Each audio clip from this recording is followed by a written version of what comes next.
Ever wondered how we know so much about Thor, Odin, and Loki?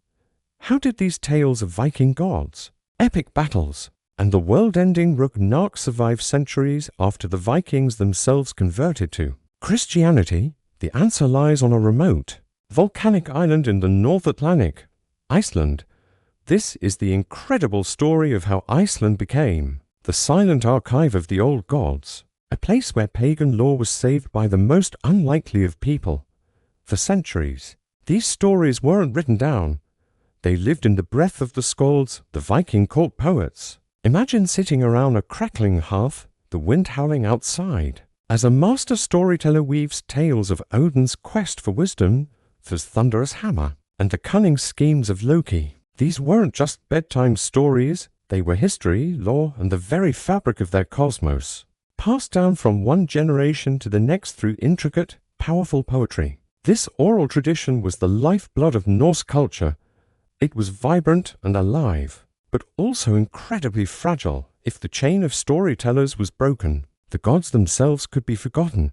Then, a new world arrived. Around the year 1000, Christianity came to Iceland. This wasn't a bloody conquest like in other parts of Europe. The Icelandic chieftains made a pragmatic decision at their national assembly, the Althing, to adopt the new faith as the official religion. But they also made a crucial exception: the old ways could still be practiced in private. This unique compromise created a cultural bridge. While churches were being built, the whispers of Odin hadn't yet faded from the hearth.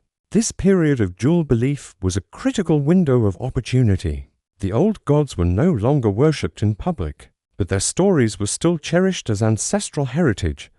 This is where our hero, an Icelandic chieftain, poet, and historian named Snorri Sturluson, enters the scene. Living in the early 13th century, Snorri was a Christian, yet he saw immense value in the old pagan myths.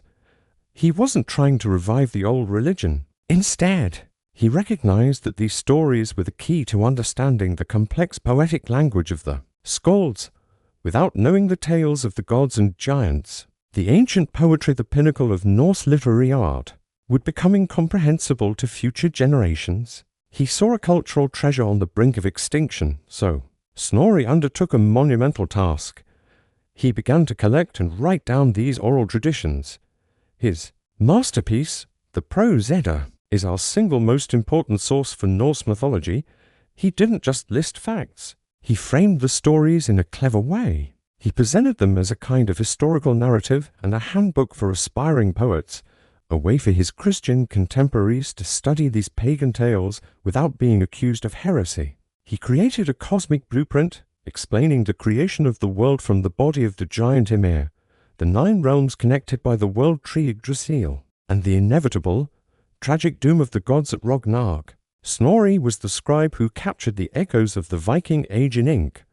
Alongside Snorri's work, another incredible collection survived, the Poetic Edda.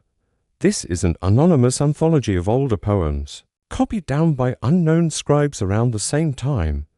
Unlike Snorri's organized prose, these are the raw, powerful voices of the original skalds themselves. Here we find the epic prophecies of the Völuspá, the worldly wisdom of Odin in the Hvamal, and the dramatic fighting between Loki and the other gods. These vellum manuscripts, painstakingly copied in Icelandic monasteries, became the unlikely vaults for a pagan cosmos. It is a beautiful paradox. The very institution that replaced the old gods became the instrument of their preservation. Christian hands saved pagan lore. Why Iceland? What made this island so special? Its isolation was key. Far from the political and religious turmoil of mainland Europe, Icelandic culture developed on its own terms. They maintained a strong connection to their Scandinavian roots and had a deep-seated love for lore, genealogy, and, most importantly, storytelling. The sagas, detailed prose narratives of family histories and heroic deeds, flourished in this environment.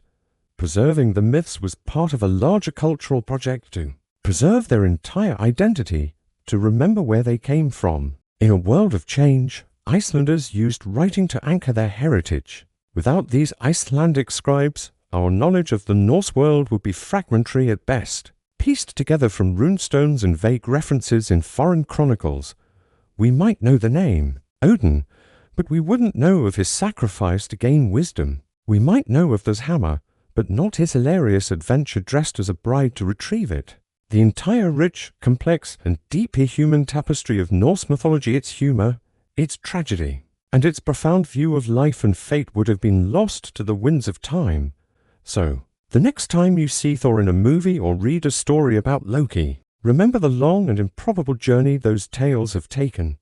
They survived the shift of empires, the change of faith, and the silence of centuries. They traveled from the fiery hearths of Viking longhouses through the memory of poets to the patient hands of Christian monks on a cold, remote island.